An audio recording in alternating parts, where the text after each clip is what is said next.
DR, Danish Broadcasting Corporation, is Denmark's oldest and largest electronic media enterprise. The corporation was founded in 1925 as a public service organization. DR is an independent, license-financed public institution comprising television, radio, and online services.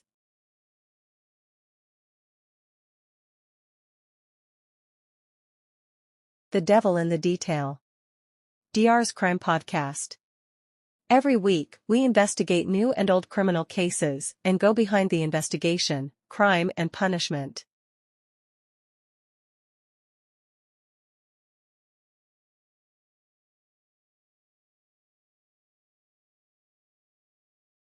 Jehovah's Hidden Court. About this episode. In the religious community Jehovah's Witnesses, there is a so-called elder book which functions as an alternative court. So if you are a member of the religious community and you have been the victim of violence from your spouse, do not call the police. Instead, you must show up for a meeting where the situation will be tried to be resolved with a steady stream of quotes from the Bible. The Devil in the Detail this week is about the Jehovah's Witnesses Hidden Court, which operates outside society's norms and which has major consequences for those who go beyond it. How to get the rest of this video to translate.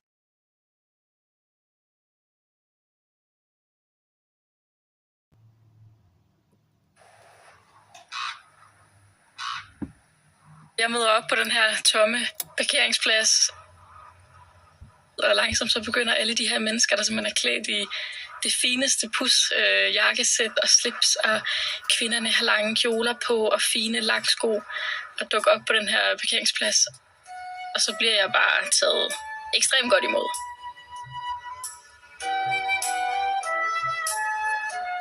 Altså, de er meget, meget venlige, og nej, er det dig, der er en journaliststuderende, og kom du ind og sid her ved os, og de får mig med det samme til at downloade deres app, så jeg kan følge med i, hvordan mødet fungerer på min telefon. Og så bliver jeg ellers placeret mellem en mor og hendes datter til det her møde, og sidder mellem dem, og det bliver også understreget, ej, det må være overvældende for dig at komme her helt alene. Jeg vil sige sådan en stemning, der er nærmest sådan lidt barnedåbsagtig stemning. Det her med, at de er så pænt klædt på. Og så er de så, altså det er så familiært. Altså det er tydeligt at mærke, at det her er nogle familier, der har kendt hinanden i rigtig, rigtig mange år. Og selvom der er store børn og voksne børn, altså så er der bare sådan en familiær stemning, som man hurtigt bliver draget lidt ind i.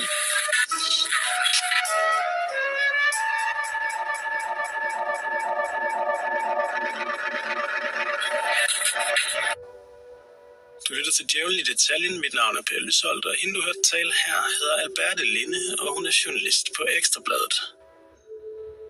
Alberte har i de seneste måneder skrevet et væld af kritiske artikler om Jehovas vidner. Særligt interessant er det, at hun har afdækket en skjult domstol i Jehovas vidner. En domstol, der fungerer med bibelcitater i stedet for den danske straffelov.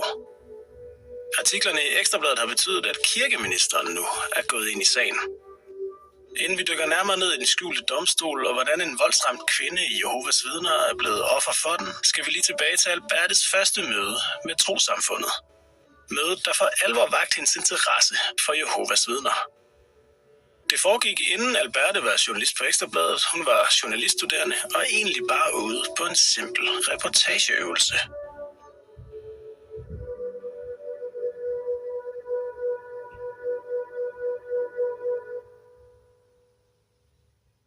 Det møde, jeg er til, det er et midtugemøde, som bliver holdt hver uge i alle rigssale over hele landet.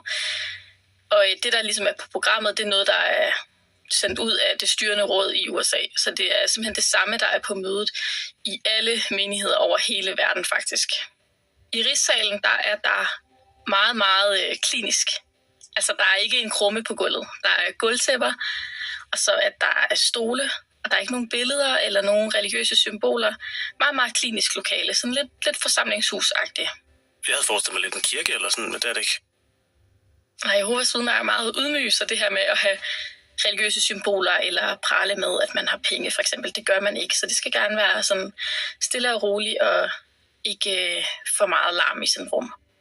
så var det også helt tydeligt, at der var meget, der var moderniseret. Altså alle deres bibler, de var faktisk på iPads eller telefoner, og der var skærme og højtalere, så der også kunne blive vist videoer undervejs.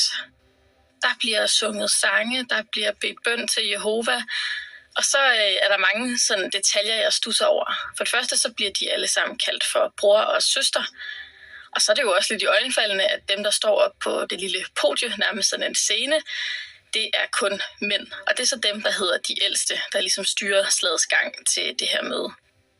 Den dag jeg er der bliver der blandt andet talt om unge og sex og homoseksualitet.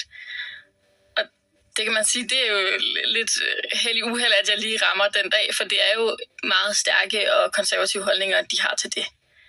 Så jeg bliver faktisk noget chokeret over at høre, at man i en relativt moderne verden kan sidde og prædike om sådan ret gammeldags budskaber på den måde, som det bliver gjort. Der bliver blandt andet sagt ud i rummet, der bliver meget gjort det her med at stille spørgsmål, fordi at Jehovas vidner så hjemmefra ligesom har skulle forberede sig for nogle af de spørgsmål, der bliver stillet. Så der er en af de ældste, der spørger ud i rummet, må en mand og en kvinde, der elsker hinanden, have sex? Og så er der en, der rækker hånden op, og så bliver der sagt ja, bror, og så hans navn.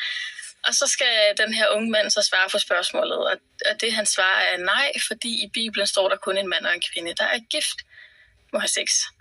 Og sådan fortsatte det ligesom resten af aftenen med de her lidt i mine øjne sådan vanvittige eller sådan ret opsigtsvækkende spørgsmål, der blev stillet til også mange af de unge mennesker, der var til stede, som skulle svare på det her. Altså det handler om at forklare de unge mennesker, at man skal ligesom være, altså man må ikke have sex, medmindre man... Ja, altså jeg fik virkelig en følelse af skyld og skam, og hvis ikke det står i Bibelen, så skal I ikke engang tænke på at gøre det. Taler du med nogen efterfølgende så? Altså du sidder her og hører altså alle de her budskaber, som jo ikke er noget, du er blevet opdraget med, kan man sige, går jeg ud fra. Taler du så med nogen bagefter, eller hvordan kan du bringe os ind resten af aftenen her? Ja, altså efter mødet, der var jeg nok lidt mere stille, end da jeg ankom, efter alt det, der var blevet sagt. Og den her mor og datter på min alder, der jeg sad imellem, de toner det lidt ned og får grint lidt af det. Og det var også ærgerligt, du lige kom den dag, det skulle handle om sådan noget her. Og så bliver jeg ellers inviteret til deres mindehøjtidelighed, som er lidt det, der svarer til deres juleaften. Altså det er højdepunktet for Jehovas vidner. Og jeg får også at vide næste gang, de har møde, at jeg selvfølgelig er meget, meget velkommen. De spørger mig, hvor langt jeg har hjem, for ellers så vil de meget gerne køre mig hjem. Så jeg mærker virkelig sådan den der love-bombing. Altså de er over mig. Og det er egentlig ikke på en ubehagelig måde. Altså de viser jo også en oprigtig interesse og var interesseret i mit studie, og hvad jeg skulle skrive, og hvad jeg fik ud af det her møde, og jeg havde siddet og taget noter. Du er jo egentlig bare ude at lave sådan en ret simpel, kort journalisthøjskole-opgave, ikke? Men sådan, hvad er det for et indtryk, du står tilbage med her efter, for du er blevet taget virkelig godt imod jo. Men hvad er det for nogle ting, du sådan undrer dig over? Hvad er det for nogle spørgsmål, der rumsterer hos dig, efter du har været til det her? Jamen jeg vil sige, det var et blandet indtryk, for det var virkelig også en positiv oplevelse på den måde, at jeg tænkte, hvor er det her nogle søde mennesker? Hvor er de venlige og imødekommende, og hvor er der mange sådan, altså sådan den der høflighed og basale ting, man måske ikke lige altid oplever fra andre på ens alder, eller fra andre voksne på den måde, der sådan virkelig tog så godt af mig. Men samtidig, netop fordi det handler om det her med de unge mennesker, og der var så mange unge mennesker til stede i den her rigssal også, så fik jeg en klump i maven på deres vegne. Jeg tænkte, det skulle ikke rart. Altså, jeg gik derfra med en følelse af, alt hvad jeg gjorde i mit liv var forkert og skyld og skam. Altså, hvordan har de det ikke? Og så mærkede jeg tydeligt en form for social kontrol. Og der blev også snakket om, hvem er ikke dukket op til mødet, og nogle af dem, der ikke kunne være med, de var så med på Teams. Altså, så jeg fik sådan en følelse af, at der bliver virkelig holdt øje med medlemmerne her. Efter Alberte Linde har været ude på den her opgave på journaliststudiet, skriver hun lige Jehovas vidner bag øret. En, der også har haft Jehovas vidner på radaren i lang tid, er min anden gæst her i programmet, som her lige vil introducere sig selv. Jeg hedder Lisbeth Christoffersen. Jeg er professor emeritus på vej på pension. Altså, jeg er jurist, og så har jeg siden begyndelsen af 1990'erne forsket i kirkeforhold og trossamfund og religion fra et juridisk perspektiv. Kan du ikke lige prøve at beskrive, altså Jehova? Hvem er det helt præcist, og hvordan er man et vidne til Jehova? Jehova, det er Gud. Og det er det navn for Gud, som findes i Gamle Testamente, Jehovas vidner, det er så de 12 stammer her på jorden, som repræsenterer Gud i det verdslige liv, som den udvalgte flok. Det er dem, der er taget ud af den der kommende rædsel, når det hele går under Armageddon, og som indtil da skal vidne om, at vi skal følge den måde, de har forstået Jehova på, så vil vi overleve. Det er et lille lukket trossamfund, hvor det har været meget svært egentlig at få indsigt i, hvad det er for nogle regler og normer og praksiser, der er. Det er også et trossamfund, hvor man i stort omfang advarer imod højere uddannelse, og hvor man i meget stort omfang, jeg var lige ved at sige, at det er der sikkert nogen, der vil blive provokeret af, men altså i stort omfang parallelt med, hvad man gør i tvindsystemet, altså lægger hele sin arbejdskraft og sin økonomi, og det svarer til, hvad man gjorde i gamle klostre og sådan noget. Og så er det et trossamfund, som helt grundlæggende er præget af, at vi lever i de sidste tider. Enden er nær, verden vil gå under, tusindårsriget vil komme, og hvor det er et trossamfund, som i meget stort omfang bygger sin verdensforestilling og sine normer på Bibelen direkte, altså en til en. I stedet for, hvad man i de fleste store kristne trossamfund ville sige, at der skal lige en oversættelsespraksis til, og vi skal lige forstå, hvad det handler om og sådan noget. Så bygger man det meget direkte på, at fordi der står i Paulus brev, eller i Jakobs brev, eller i Gamle Testamentet, sådan og sådan, så er det også sådan, vi skal gøre i dag. Og så hopper vi lige tilbage til vores anden gæst igen, nemlig Alberte Linde, der i den seneste tid har skrevet en bunke kritiske artikler om Jehovas vidner fra Ekstra Bladet. Det mest interessante i mine øjne, og fordi den podcast, du lytter til lige nu, handler om kriminalitet, er en række artikler om Jehovas vidners praksis i forhold til netop kriminelle gerninger. Alberte har fået fingrene i den seneste udgave af den såkaldte ældste bog i Jehovas vidner. Den ældste bog er fra april i år. De ældste er lederne hos Jehovas vidner, åndelige vejledere, for eksempel ligesom de mænd Alberte så på scenen, da hun besøgte en menighed tidligere. Og ældstebogen er altså så en guide til, hvordan de ældste skal håndtere alle mulige forskellige sager og problemstillinger, der kan opstå. For det er nemlig sådan, i Jehovas vidner, ja, der klarer man gerne tingene internt, uden at interagere med det omgivende samfund.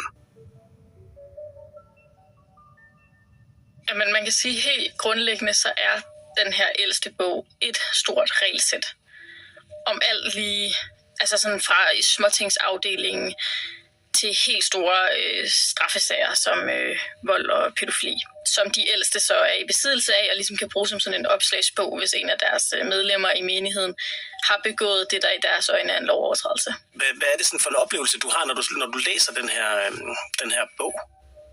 Jeg vil sige, det overordnede indtryk, det er social kontrol. Altså bare det, at man har sådan en bog, er jo opsigtsvækkende i sig selv. Der er jo ikke nogen danske præster, der har sådan en opslagsbog til, hvad skal de gøre, hvis en af deres medlemmer i folkekirken har set porno. Og det er jo meget, meget interessant, at de på den måde har det regelsæt om, hvilke konsekvenser der eventuelt skal være for medlemmer, der har gjort ting, der i andres øjne nok ikke er en lovovertrædelse. Og så er det jo også interessant, at der også står beskrevet, hvad de skal gøre ved strafbare forhold.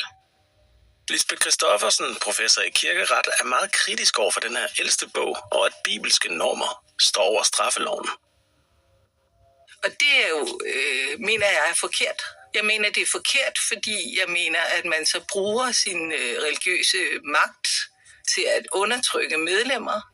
Og jeg mener, det er helt afgørende, at man ikke føler sig hævet over samfundets almindelige retssystem. Fordi når man gør det, så tiltager man sig et magtinstrument, som vi normalt kalder samfundets voldsmonopol. Og det bruger man jo til at fastholde en magt i ledelsen i organisationen blandt de ældste overfor skægt nok, og nu er jeg ironisk, som det altid er, overfor kvinder og børn. Og netop vold mod en sårbar kvinde er det, der sker i den episode, du skal høre om nu. For alt det her med ældstebogen og den skjulte domstol kan jo godt lyde en smule teoretisk og flyvsk. Men Alberte Linde får fat i en kvinde, der tidligere har været medlem af Jehovas vidner, der kan gøre det hele meget mere konkret. Jeg har hele tiden på alle artikler haft sådan en stående, hvor der stod, ved du noget, kontakt journalisten her.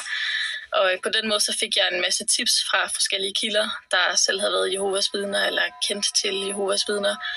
Og der var der så en, der ringede og gjorde mig opmærksom på, at der var en, der havde skrevet noget på Facebook om at have oplevet det her med den hemmelige domstol, og hvordan ting ikke blev anmeldt.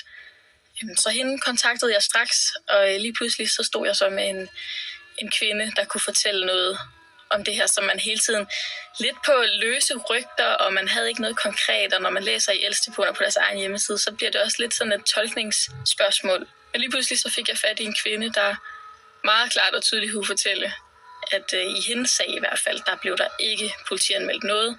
Tværtimod blev hun frarådt og politianmeldte. Da jeg taler i telefon med kvinden her, så får jeg med det samme lavet en aftale om, at jeg selvfølgelig skal hjem til hende, og jeg tager en fotograf med, og vi kører hjem til hende på Fyn. Og da vi ankommer hjem ved hende, der er der disket op med kaffe og småkager, og så ligger der allerede den her nye verdensoversættelse, Jehovas Vidners Bibel, på bordet, som hun har lagt klar og har fundet nogle relevante steder frem. Den her kvinde, hun hedder Anita Toft, og hun var medlem af Jehovas Vidner lige siden hun blev født, 3. generation. Og da hun så blev gift, jeg skal skynde mig at sige, at jeg ikke har fået fat i hendes eksmand, så det er udelukkende ud fra hendes eget udsagn, hvad hun har forklaret. Men hun forklarer, at hun levede i et voldeligt ægteskab, og det tog ligesom til at blive værre og værre, og til sidst frygtede hun faktisk for sit liv. Ifølge Anita Tofts forklaring, så var hendes dagligdag fyldt med knytnæveslag, lussinger, kvælertag, spark og trusler fra hendes mand. Da Anita får et barn med den her ægte mand, som hun beskriver er voldelig over for hende, der går det virkelig op for hende. Hun er simpelthen nødt til at få noget hjælp. Og den måde, hun ligesom er opdraget til at tænke på, det er, at det er de ældste, man skal kontakte, ikke politiet. Så det gør hun. Hun kontakter de ældste, ligesom hun har fået at vide, at hun skal gøre, og håber selvfølgelig på, at de kan give hende noget hjælp, og fortæller også, at hun virkelig frygter for sit liv og for deres lille nyfødte barns liv. Så i stedet for, at Anita tropper op i et afhøringslokale hos politiet, bliver der altså sat et møde op i Jehovas interne domstol. Der kommer 3 ældste hjem til hende og hendes ægtemand, og hun fortæller, at til at starte med har hun egentlig ikke indtrykket af, at de tror på hende. Men de tager hjem til dem og afholder det her møde, ligesom de skal. Og det, der ligesom er på dagsordenen der, det er Bibelen. Der bliver læst højt fra Bibelen. Anita Toft husker tydeligt, hvilke passager fra Bibelen, der blev læst op fra på mødet. Og det er derfor, hun har taget Jehovas Vidners Bibel frem, da Alberte Linde er på besøg, så hun kan vise hende citaterne. Budskabet er både, at hun som kvinde skal underordne sig sin mand. Og så er budskabet også, gå ikke til myndighederne. Og der bliver læst flere skriftsteder op, hvor der bliver sagt, at man skal ikke have retssager mod hinanden. Og så bliver der også læst nogle skriftsteder op fra manden, om hvordan han kan lære at tøjle sit temperament. Noget af det, de jo siger til det her møde, det er jo for eksempel nogle af de her bibelcitater, ikke? Altså, lad hustruerne underordne sig deres mænd, for en mand er sin hustrus hoved. Ligesom menigheden underordner sig Messias, bør hustruen også underordne sig deres mænd i alt. Og så har de også den her årsag til, at Anita ikke skal gå til politiet. Det er der jo simpelthen også et svar på i Bibelen, ikke? Allerede det, at I overhovedet har retssager med hinanden, er et nederlag for jer. Hvorfor finder jeg ikke heller i uret? Kan hun så trods alt bruge det her til noget? Altså sådan, hun føler sig udsat for vold, og hun sidder der. Det er måske også lidt mærkeligt, at manden skal være med til mødet, kan man sige. Det er måske lidt svært at komme med den helt ærlige version, når hun føler, at hendes overgrebsmand sidder ved siden af. Helt sikkert, og det har hun jo også forklaret, at det var jo ikke en særlig pæn reaktion, der kom fra ham, da han fandt ud af, at hun var gået til de ældste. Så det var bare dårligt på dårligt, det der kom ud af det møde.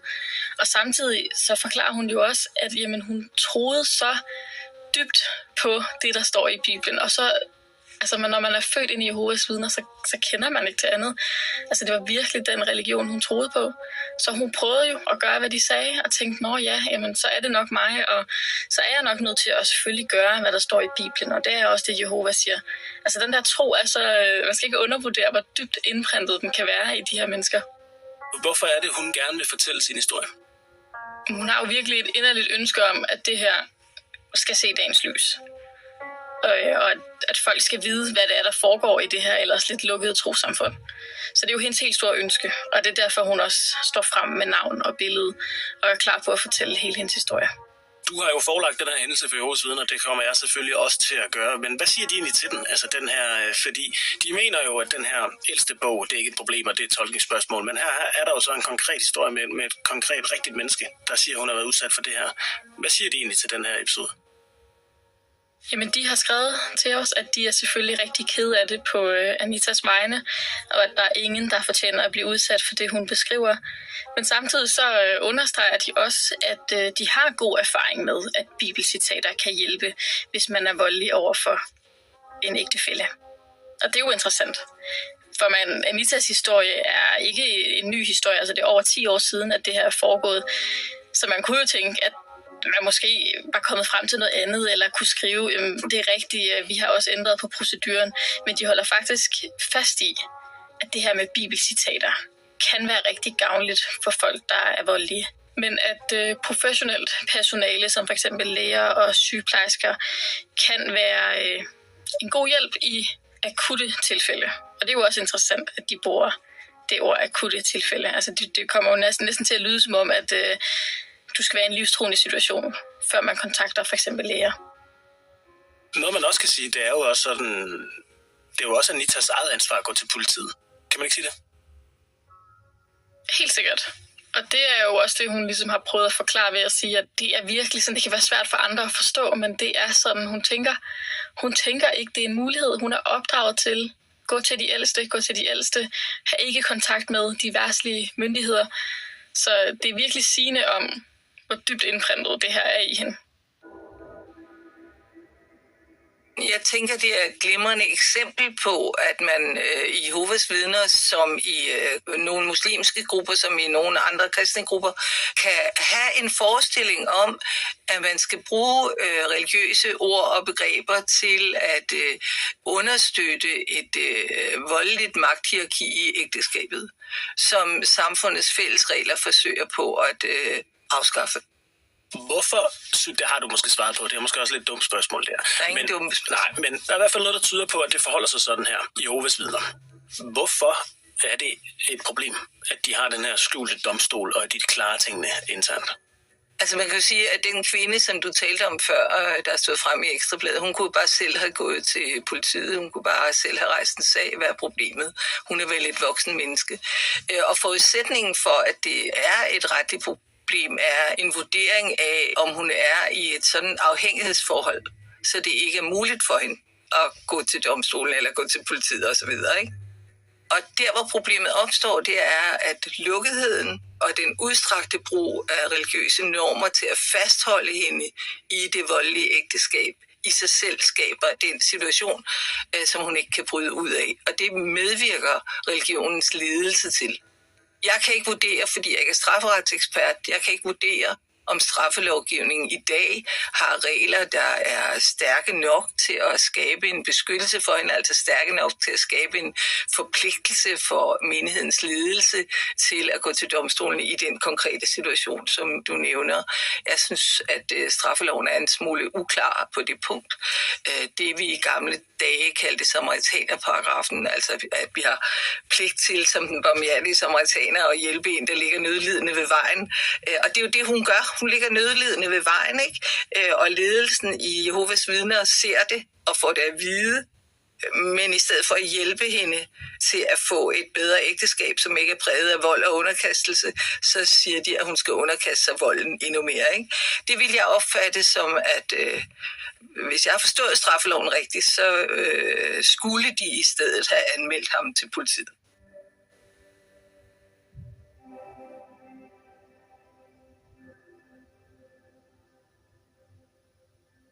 Artiklerne i Ekstrabladet om Jehovas vidner har fået kirkeminister Morten Dahlin på banen. Han har meldt ud, at ministeriet vil indlede en tilsynssag mod Jehovas vidner, ligesom at ministeriet har bedt om at få udleveret den nyeste ældste bog. Det kirkeministeren vil undersøge er, om Jehovas vidner lever op til reglerne for at være et anerkendt trossamfund. Og hvis de ikke gør det, så kan deres status som anerkendt trossamfund måske blive taget fra dem. Som anerkendt trossamfund har Jehovas vidner en række fordele. Det er for eksempel bemyndigelse til at vie folk, og at gaver til trossamfundet kan trækkes fra i skat, ligesom man også slipper for at betale ejendomsskat. Jeg har rakt ud og sendt et brev til Anita Tofts eksmand for at give ham mulighed for at svare på hendes anklager om vold fra dengang de var sammen. Han har sendt følgende svar til mig. Jeg kan ikke genkende det billede, der bliver tegnet, men jeg ønsker hende alt godt fremover. Jeg har også kontaktet Jehovas vidner for at høre dem, hvad de siger til den kritik, der bliver rejst her i programmet. Jeg har spurgt dem, om de har nogle eksempler på, at de har opfordret deres medlemmer til at gå til politiet, hvis de er blevet udsat for noget kriminelt. De svarer følgende. Ja, det har vi selvfølgelig. Af hensyn til privatlivets fred kan vi ikke videreformidle denne information i medierne, men vi er mere end villige til at fremlægge sådanne beviser til de danske myndigheder, hvis de beder os om det. Herefter har jeg spurgt Jehovas vidner til sagen om Anita Toft, der siger, at hun er blevet udsat for partnervold og siden rådgivet af de ældste med citater fra Bibelen, i stedet for at hun fik hjælp fra myndighederne. Jeg har spurgt Jehovas vidner, om det er gængs praksis at rådgive sine medlemmer på den måde. Til det svarer de følgende. Vi har naturligvis medfølelse med enhver, der har været offer for partnervold. Der er ingen, der fortjener at blive udsat for noget så smertefuldt som det, Anita Toft giver udtryk for. Vi respekterer hendes følelser og bagatelliserer dem ikke. Som du helt sikkert forstår, ved vi ikke, hvad der er blevet sagt i hendes samtale med de ældste i hendes menighed. Og Jehovas vidner skriver videre. Straffeloven og retsplejeloven i Danmark definerer klart og tydeligt, i hvilke situationer borgere og religiøse vejledere er forpligtet til at anmelde alvorlige tilfælde af vold. Vi kan forsikre dig om, at de ældste i de sjældne tilfælde, hvor der foregår partnervold blandt Jehovas vidner, vil gøre deres bedste for at overholde alle lovkrav. Vi vil på ingen måde skåne en overtræder for konsekvenserne af en kriminel handling. Du har lyttet til Djævlen i detaljen. Det her program var sat sammen af Hjalte Lehmann, Filippa Falk List, Louise Witt Hansen og mig, Per Lysholdt.